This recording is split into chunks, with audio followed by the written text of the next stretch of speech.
Hello guys, మీరు చూస్తున్నది శ్రీ పద్మావతి అమ్మవారి కార్తీక బ్రహ్మోత్సవం. పద్మావతి ఉద్యానవనంలో ఏర్పాటు చేస్తారండి ఈ ఫ్లవర్ షో వచ్చేసి. చూడండి, అష్టలక్ష్ములు అక్కడ కొలువు తీరి ఉన్నారు కోనేరులో. ఎవ్రీ ఇయర్ ఉంటుందండి, కానీ ఇయర్కి మనకి డిఫరెన్స్ తెలుస్తూ ఉంటుంది. ఈ ఇయర్ పెట్టినవి నెక్స్ట్ ఇయర్ పెట్టారు, డిఫరెంట్గా పెడతారు. ఇంపోర్టెడ్ ఫ్లవర్స్తో చాలా బాగా డెకరేట్ చేస్తారు ఫ్లవర్ షో అయితే కనుక. గజేంద్ర మోక్షం చూడండి, శాండ్ ఆర్ట్ అది.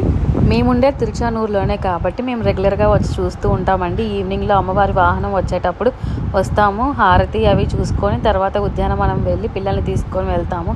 వాళ్ళకి చాలా హ్యాపీగా ఫీల్ అవుతారు, ఎందుకంటే ఇక్కడ డిఫరెంట్ ఫ్లవర్స్, ప్లాంట్స్ ఇవన్నీ ఉంటాయి. అలాగే మనకి మహాభారతం, రామాయణం ఆ సన్నివేశాలు కూడా ఇక్కడ బొమ్మలుగా పెడతారు. వాళ్ళు అది చూసి స్టోరీ తెలుసుకొని వెళ్తారు, అందుకని రోజు వస్తారు పిల్లలైతే. మీరు తిరుపతిలో ఉండి ప్లేస్ని విజిట్ చేయకపోతే కనుక వచ్చి చూడండి. అమ్మవారి ఉద్యానవనం చాలా బాగుంటుంది.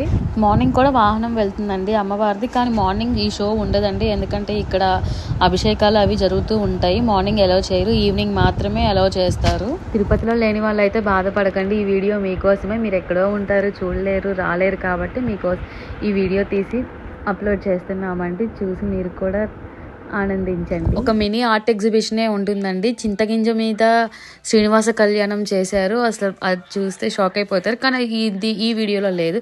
వుడ్ కార్వింగ్స్ చూడండి, చాలా బాగుంది అమ్మవారిది. నెక్స్ట్ వీడియోలో మీకు ఇంకొన్ని ఆర్ట్ ఎగ్జిబిషన్లో ఉండే ఆర్ట్స్ చూపిస్తాను.